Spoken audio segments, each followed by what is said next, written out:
was a young feminist activist who thought, "We can change the world if we work together. If the walls of Jericho can come tumbling down, so can the walls of patriarchy." We sang songs. We created new songs. Some of us rediscovered goddess wisdom, others created non-competitive games and ways of organizing.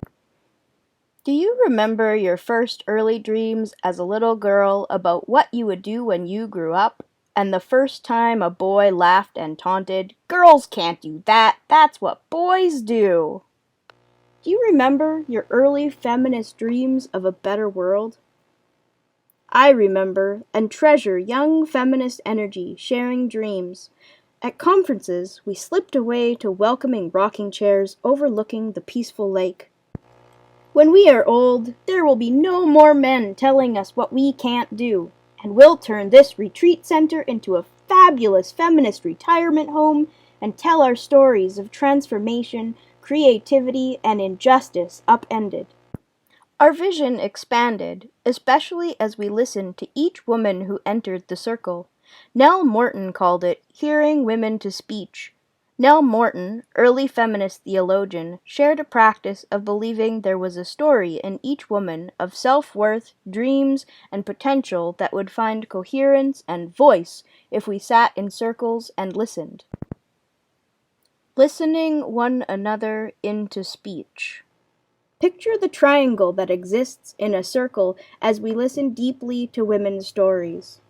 Paying attention activates dreams, wakes up self-worth, and animates potential. Listening activates creativity, like songs for Central American solidarity, and art conveying barriers excluding persons living with physical challenges. Deep listening in community sparked a transformation, like the caterpillar chrysalis yielding a new creation.